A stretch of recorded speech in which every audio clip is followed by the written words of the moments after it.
Chesline, Pierre-Paul, welcome to the Human Capital Innovations Podcast. Thanks for having me. Yeah, it's a pleasure to be with you today. I'm super excited to have this conversation. Today, we're going to be focusing on the role of anti-oppression and decoloniality in leadership and social transformational work.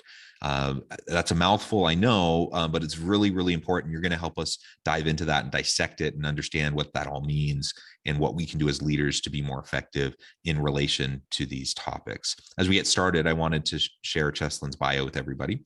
Chesline Pierre-Paul is CEO of Chesline Inc., a global digital transformation, coaching, and social impact consulting company. They empower world leaders and organizations to deploy a high level of global thought leadership that centers anti-oppression and I struggle with that word, decoloniality as its accelerating force of innovational intelligence, industrial advancement, and global impact. I love it. Anything else you would like to share with listeners by way of your background before we dive on in further? What can I say? I really love looking at global impact from a different kind of stance and understand that, grounding activism as part of a holistic organizational development strategy for any big company or brand, also carries a very direct economic impact component on top of all the other slew of benefits that I'm really happy to look into today. So for me, it's just, looking at things that we don't necessarily correlate with one another: activism, entrepreneurship, international development, and global impact, and look at the beautiful opportunities for synchronicity that occur between all of those different elements. And my background, is very diverse as well, which allows me to have that stance. But formerly schooled in languages, if you would believe that, did a little bit of a law school, and then we're here looking at social entrepreneurship, and having those different experiences in my career narrative also empowered me to decolonize those spaces and to come from a very different perspective, because I wasn't conditioned by the typical background for that. And I see a lot of enrichment when we turn to people, stories, voices, and spaces that are not fitting of the typical archetype of an expectation that we would have had for them. So, yeah. Yeah. Thank you so much for that. And so I'm curious, all this work that you do with your firm, if you can describe a little bit first for us, maybe provide some definitions. Some listeners probably are familiar with these terms, others are not. But anti-oppression, decoloniality, what exactly does that mean? What does it mean to decolonize, in our leadership approach and our social transformation work? 100%. Yeah, thank you for leading with that.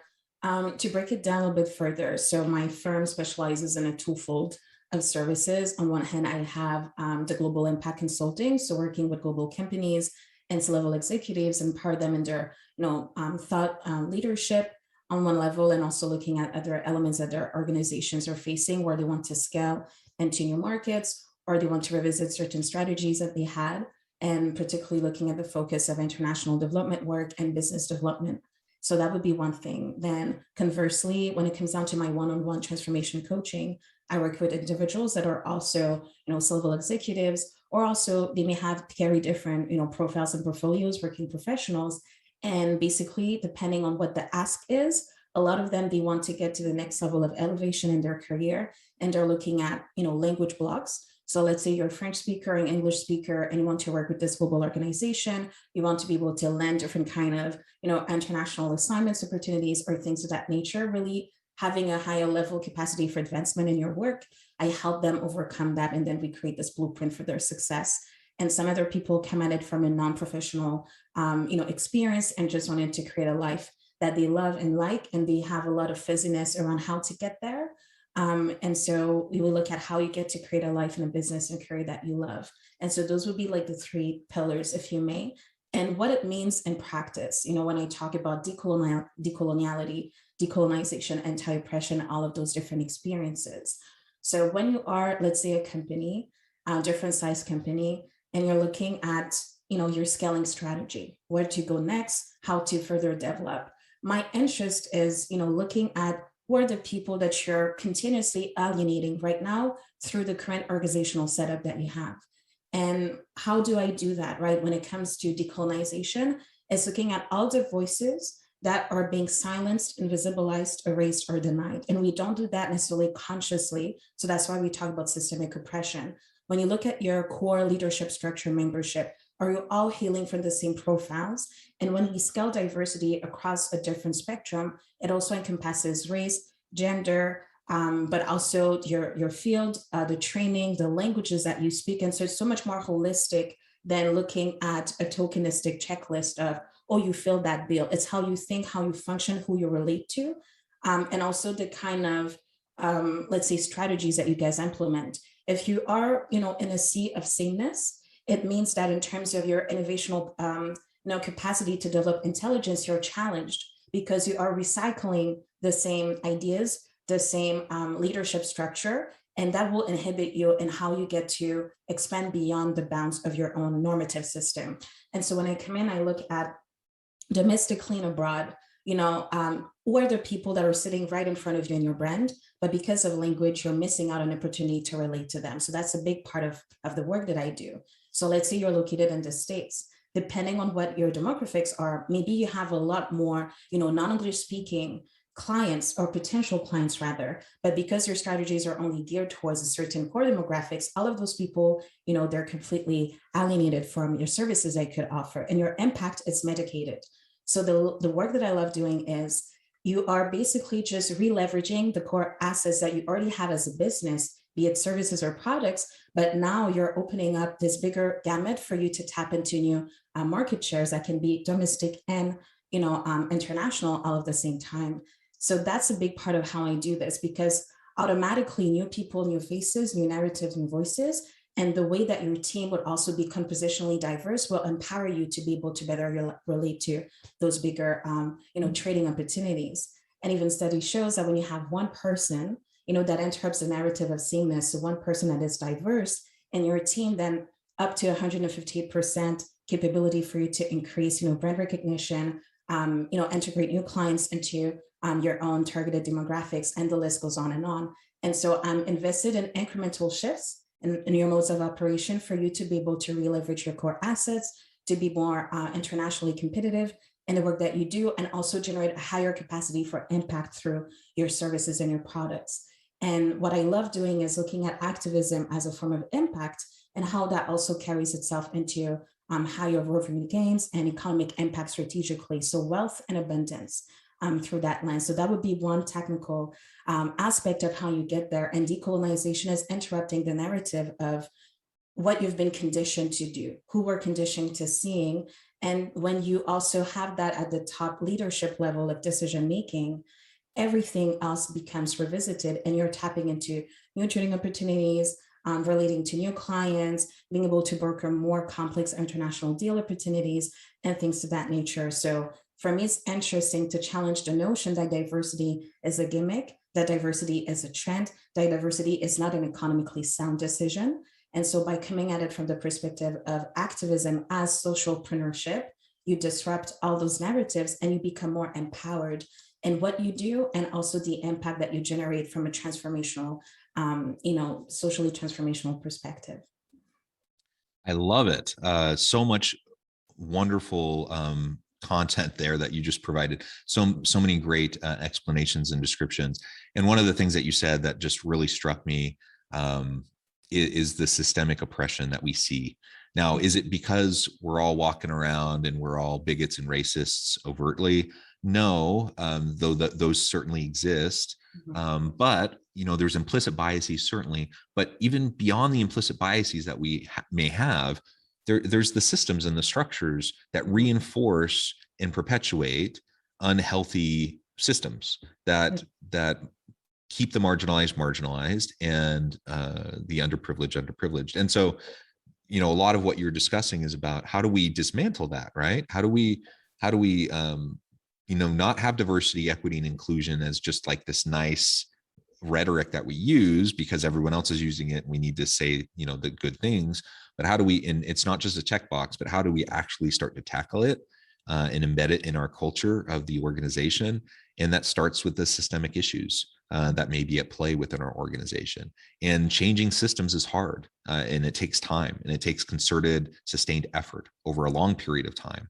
And so, when you talk about how this all connects in with leadership and social transformation work, I'm thinking, if we want to transform societies and communities and change the world, then we have to play the long game. We have to be committed to it. And if we want to lead successful teams that in psychologically and physically, emotionally safe environments, where DE&I efforts are truly valued and integrated into the daily living and the daily work experience of our people, that is going to take time. It's going to take effort. It's going to take concerted attention and sustainable energy.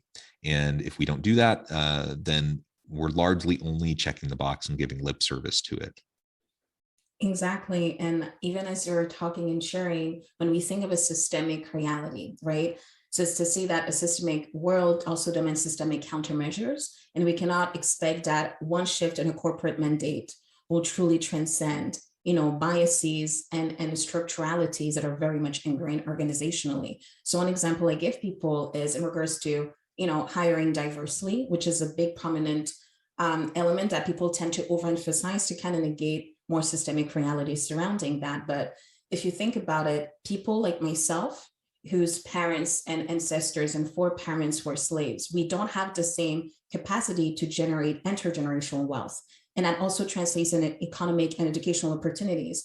So if your screening process only encompasses a very high level privilege education-wise that looks and behaves like your norm, you're automatically precluding a lot of incredible humans that for reasons pertaining to a systemic reality cannot comply to that. So different is not worse or better. It's to see that it forces you to challenge what you look to as valid, as legitimate, and as convenient for you and your brand. And so when you challenge even the way that you go out and you screen applicants or candidates for different vacancies, it becomes, are you saying that you're diverse, but you're expecting your same old infrastructure to generate the opposite of what they were designed for? So that's one thing. Then the other thing is, let's say you finally get your quote unquote diversity hires. If they're coming into a world that, again, is conditioned as per the pre-established agenda, then the onus of transformation is on them and it's not properly equalized within the infrastructure. So in terms of your capacity to have retention sustainably in regards to people that don't fit the mold, you are already compromising yourself in your organizational efforts. So the whole thing is before, you go out and ask people that or typically ostracized and marginalized and disenfranchised in regards to the top leadership position, you have to also investigate internally, what is your capacity to self-generate first and foremost an environment that not only entices, but also makes it perennial and sustainable for different voices to be holistically onboarded and integrated within your ecosystem. So it's not looking for the one way, end all be all kind of salvation, but it's truly reinvestigating your own processes. And there's always a direct correlation of economic impact and social transformation anytime we lean into those processes from a place of commitment and pure intentionality. And so that's where I come in, because when we look at how we function, we are not the best judges of our own internalized biases. And expecting yourself to be part of an answer that you didn't know there used to be a question for, it's also a very preposterous way of setting yourself up for failure. And so what I find very interesting is coming in and asking people, what do you think, your biases or your, organizational hurdles? Let them talk. And then I come in and I supplement that with my own perspective that allows them to further decolonize their stance, positionality, and to start with the acknowledgement of the structural deficiencies that are set up. And it's not an indictment against them. It's just, forcibly holding in centrality the recognition of the fact that we don't come into neutral infrastructures. And from that acknowledgement comes empowerment, because now I know what I am, operationally vying against. And now I'm also in a better position to re-leverage my assets, wherewithal, knowledge, intelligence, and leadership to then elevate and transcend that. What is beautiful, particularly in this point in time, is that I'm thinking of blue oceans versus red oceans, right? So this beautiful book. And the idea is that basically when you act and think different and innovationally as a leader, you also make competition irrelevant.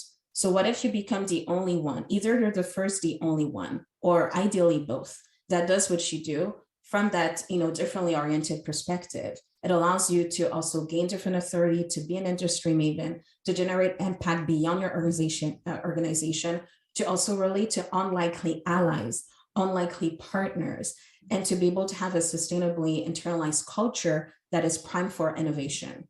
And so that's how I come at it. It's not a concession, it's elevation to what you have, because new voices help you challenge things that kept you, operational and maybe very efficient, but at a different level, a scope of work that is much more reduced and compromised. When I come in and I speak 5 different languages, I'm working with me 5 international markets right there. So every time you alienate me because I don't fit the bill, you're alienating your capacity as a brand to expand further, and from a place of innovation as well. I carry different legacies, knowledges, intelligence that can also be part of service of the kind of impact that we choose to go creationally generate. And so for me, it's looking at the slew of benefits that come from that. And so it's looking at the small term interruption in your norm that may look like inconvenience, but also translates itself as transformation. And so are we willing to be disrupted today for you to become a disruptor tomorrow is the bigger question here. I love it. And disruption's necessary when we're talking about oppressive systems that need to be upset and reshaped, and in some cases completely dismantled and then rebuilt. So all of that's wonderful. And I know one of the things you talk about is rebellious leadership. And I suppose in part, the idea of being rebellious goes hand in hand with dismantling and disrupting, right? But tell us a little bit more about what you mean by that. Why is rebellious leadership important? Yeah, I mean, and I really love, again, this kind of dichotomy that we have in leading as a rebellious human. The notion is if you become too fluent in the language of the status quo, you're always going to be norm compliant, but you won't be the person who leads. And so you would be part of the followership and not part of the leadership. And it means that taking risk and daring to be an alternative to the system, to be unrecognizable to the standards of the norms that are pre-established, there's a risk in that.